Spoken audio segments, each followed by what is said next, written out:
Welcome to the Appalachian Historical Review. This is the audio home for AppalachianGenealogy.com. Each week, we dig into the records, migration paths, and the real stories of the people who settled the Appalachian Range. We're here to look at the actual documents and the everyday lives that define our heritage. Now, let's step into the records and look at what the documents themselves reveal. Imagine opening a safe where you keep all your most important documents. You're expecting to find the deed to your house, maybe your birth certificate, or those only existing photographs of your grandparents. Right, the things you literally cannot replace. Exactly. But when you pull that heavy door open, there's absolutely nothing inside but wet ash. Or like a foot of solid mud. Yeah, it's just a complete erasure. A sudden, violent wiping of the slate. It is. Because usually when we talk about history or, finding our roots, we expect this clean mechanical process, like an X-ray. Oh, sure, you look at the census and there's the bone. Right. You want to know where your great-grandmother was born? The genealogist points at the X-ray and says, there she is. But what happens when that X-ray machine is just completely smashed to pieces? Well, then you enter the absolute nightmare of genealogical research. Welcome to the deep dive.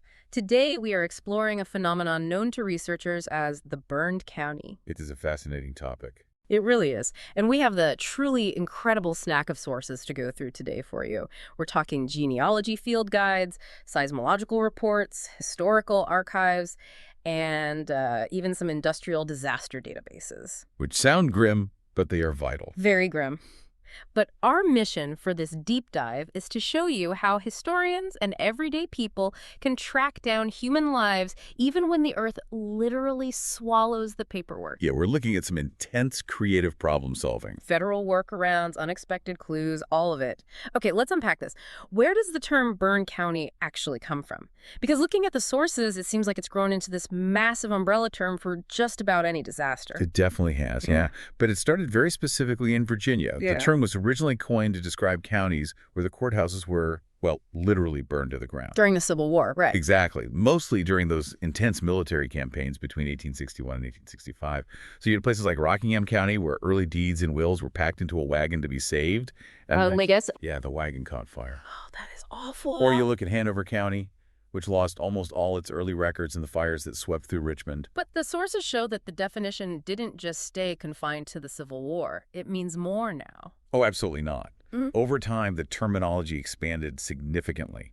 Today, a burned county refers to any catastrophic record loss across, I think, at least 40 different states. Wow, 40 states. Yeah, it covers records destroyed by floods, tornadoes, hurricanes, even termites and rodents. Which is just maddening to think about. And, frankly, sometimes it just covers the damage done by an overzealous county clerk who decided they needed more shelf space and threw a century of history into the local incinerator. Oh my gosh, my heart hurts just hearing that. We rely so heavily on these official pieces of paper to prove that you or I or anyone else actually existed. We do. We take them completely for granted. And fire makes sense to me, especially in the 19th century. You've got wooden courthouses, paper records everywhere, open candle flames. It's a literal recipe for disaster. A total tinderbox. Right. But looking through these geological reports we pulled, fire isn't the only threat. In fact, one of the most surprising destroyers of records in the eastern United States is the ground itself. Yes. Seismic erasure. It's a massive, massive factor in Appalachia. And see, I have to admit, when I was reading the notes, I had this moment of total cognitive dissonance. Earthquakes in Virginia and Tennessee. Yeah, people don't expect that. No. When I picture earthquake devastation, my mind immediately goes to the West Coast.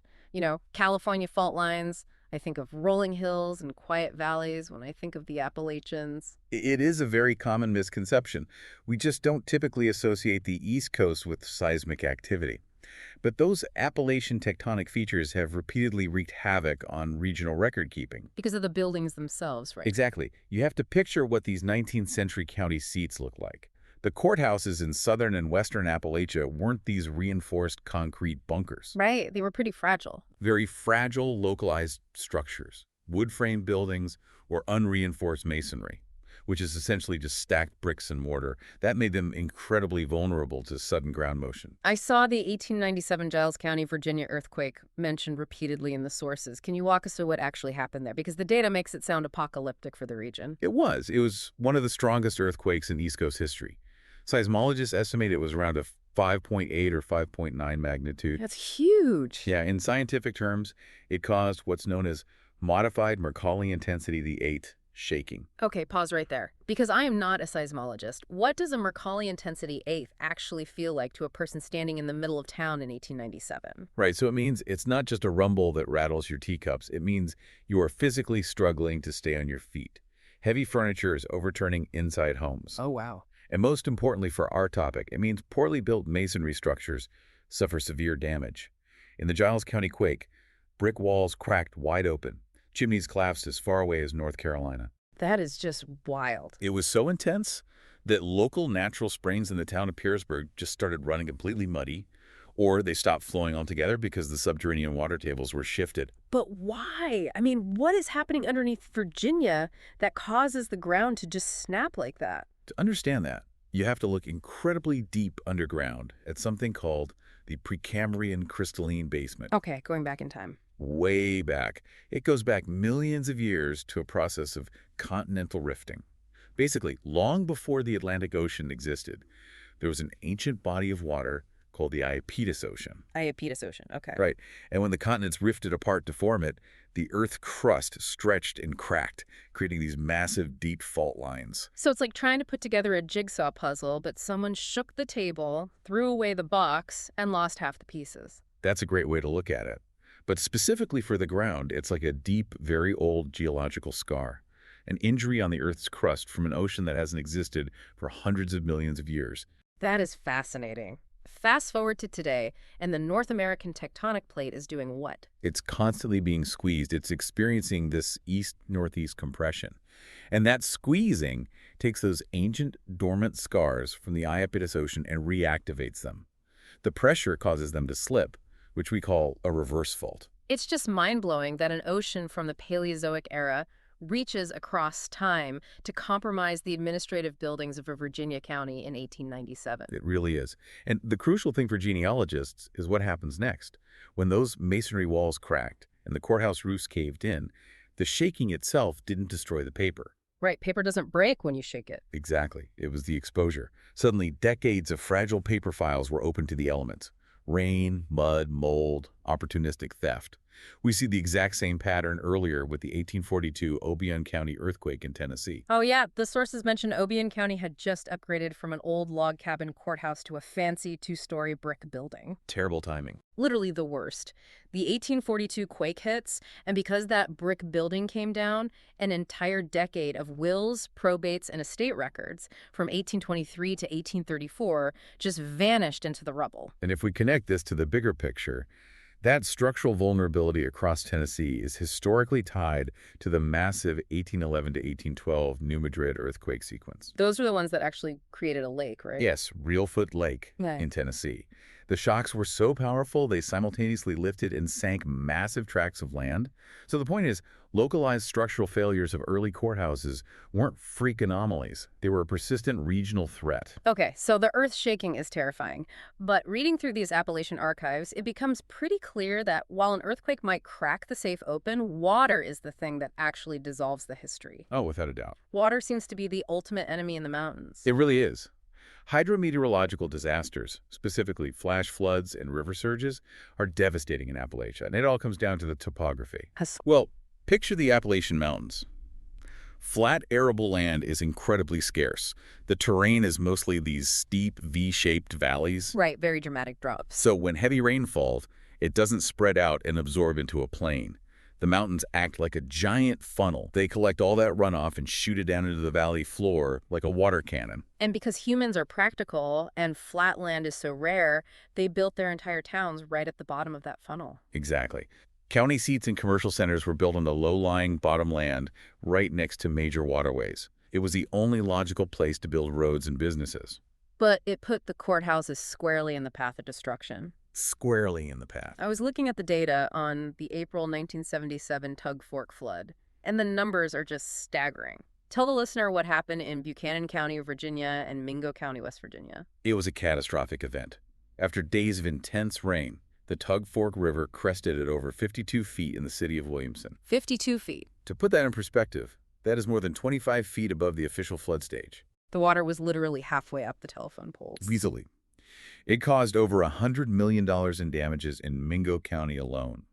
The rising waters completely breached the courthouse, and when river water floods a building like that, it's not clear, clean water. No, I imagine it's awful. It's churning with debris, silt, and sludge. Archivists call it flood mud. It coats every single piece of paper, soaking it through, fusing pages together, and immediately breeding mold. And there was a detail in the sources about Mingo County that honestly felt like a gut punch. I was reading this part of the notes and my jaw actually dropped. It involves a massive preservation project that somehow managed to make the disaster worse for researchers today. You're talking about the LDS microfilming project. Yes. Explain this. Yeah, this is a deeply tragic, highly specific detail about Mingo County's record loss. Back in the 1960s and 70s, genealogists from the LDS Church, the Genealogical Society of Utah, were doing incredible work. Which sounds great. It was. They traveled systematically across West Virginia, photographing and microfilming county records to preserve them in their vaults. Which sounds like exactly what you'd want to happen before a massive flood. It does. But they had a strict operational rule at the time. They were focused purely on older history, so they instituted a cutoff date. They were only microfilming pre-1900 records. Okay, I see where this is going. Right. Now, Mingo County was formed relatively late, in 1895.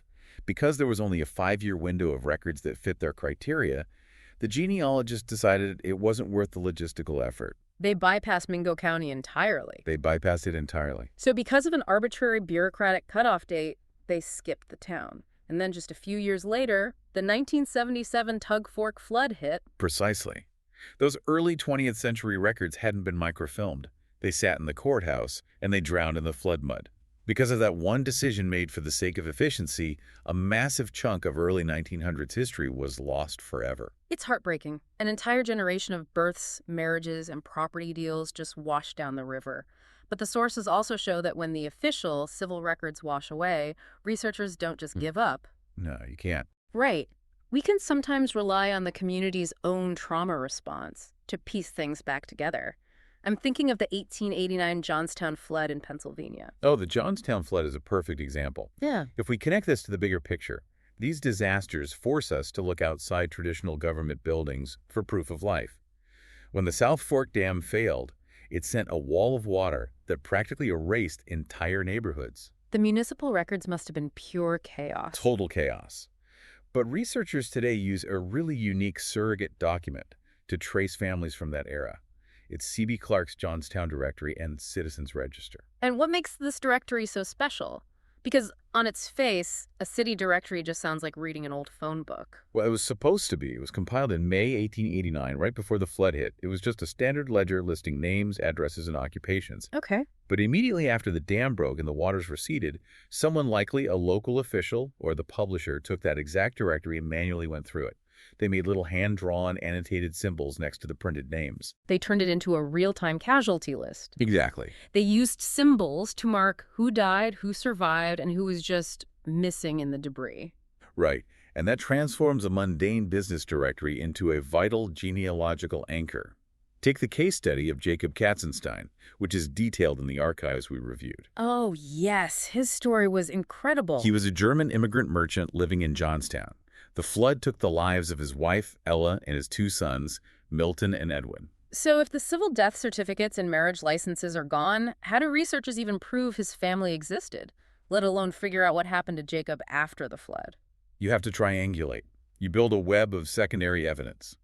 To reconstruct Katzenstein's life, historians had to cross-reference his arrival on ship passenger lists from Philadelphia. Oh, clever. They pulled religious records from the local Beth Zion synagogue to prove his marriage. And they looked at estate files from the Cambria County Orphans Court to track the financial aftermath of losing his children. And through all of that, they found out what happened to him. Yeah. They found that Jacob actually survived the flood, rebuilt his life, remarried, and eventually left a detailed will in 1916, naming a second wife and 6 new children. Wow. So if you're listening to this and you are trying to track down an ancestor whose hometown, courthouse, washed down a river, or crumbled in an earthquake, what exactly do you do next? You deploy what professional genealogists call the FAN network principle. FAN, friends, associates, and neighbors. Okay, I love this concept. It's like trying to find someone in a really blurry group photo. Yes. You might not be able to make out their exact face, but you can confidently prove they were standing there based on the clear faces of the people standing right next to them. That is a brilliant way to visualize it. In rural Appalachia, families didn't operate in isolation.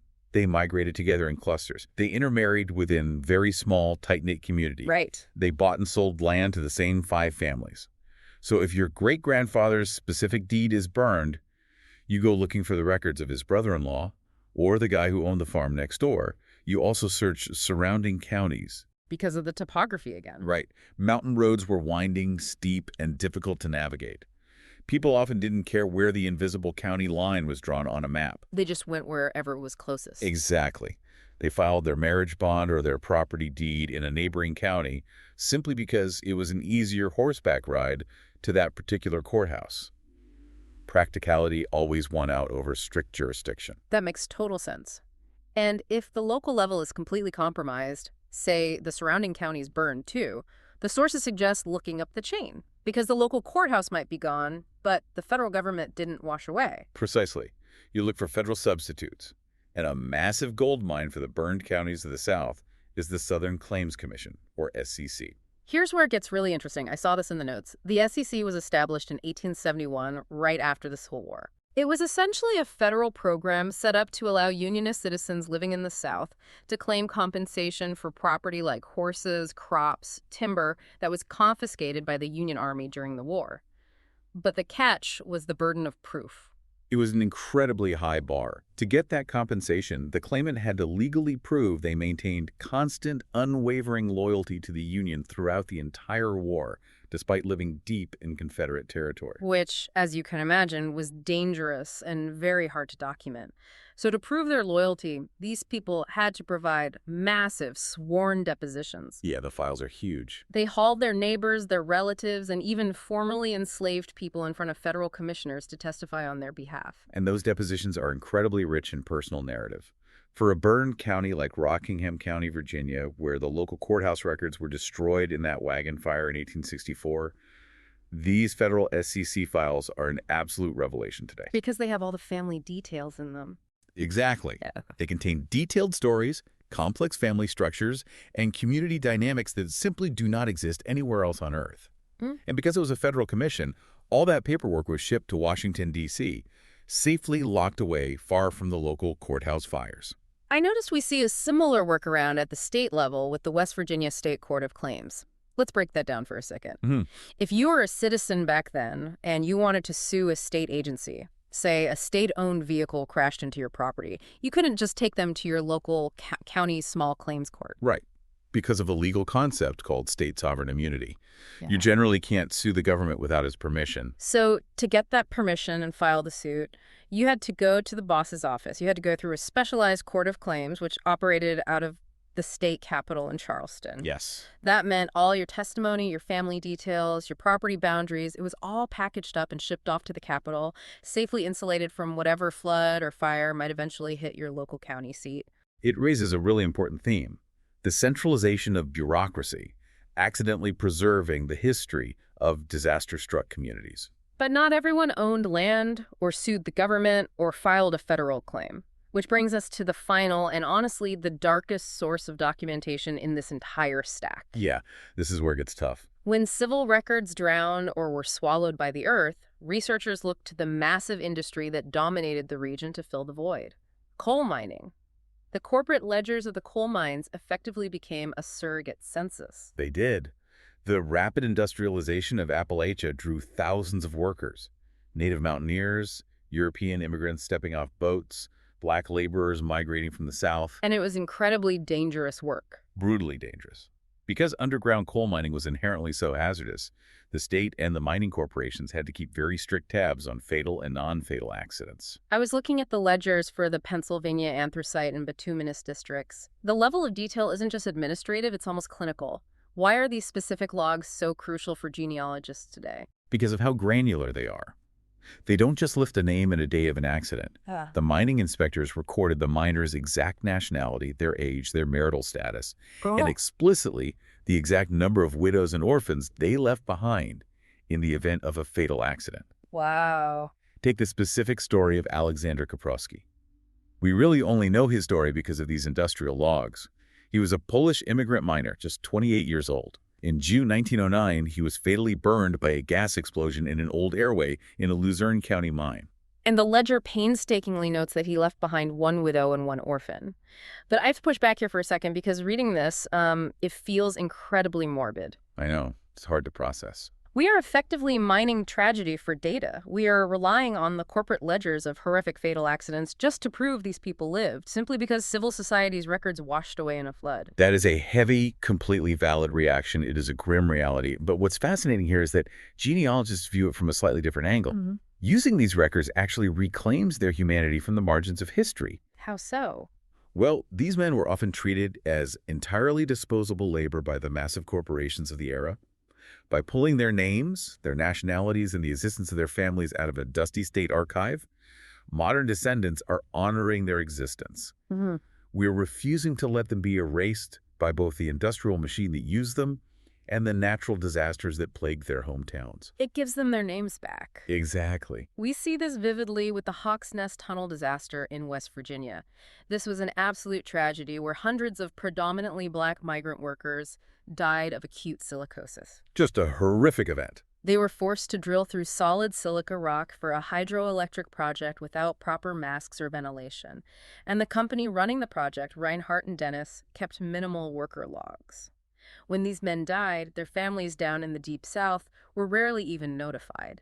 They were just told the men had moved on to other jobs. Which created a massive, agonizing genealogical void for those families. To reconstruct those lineages today, researchers have to act like detectives. They really do. They cross-reference obscure local death certificates, newspaper accounts, and eventually the transcripts from the congressional hearings that investigated the disaster. The sources highlighted the story of Sam Ward. He was born in 1902 in North Carolina to a family trapped in tenant farming debt.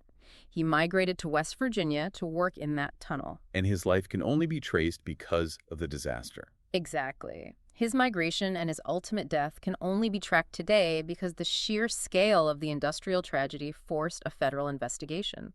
His existence is literally proven by the legal inquiry into his death. Which brings us back to the core challenge of the burned county.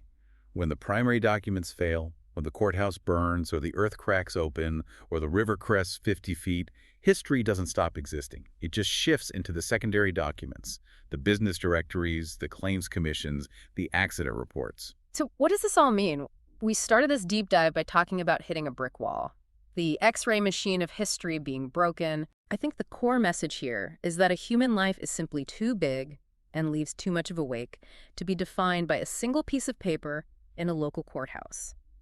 Even when the earth shakes in Giles County or the rivers rise in Mingo County, human history survives in the margins. It's remarkably resilient. It really is. It survives in the panicked annotations of a Johnstown city directory, in the sworn federal claims of Civil War survivors, and in the grim, meticulous ledgers of Pennsylvania coal mines.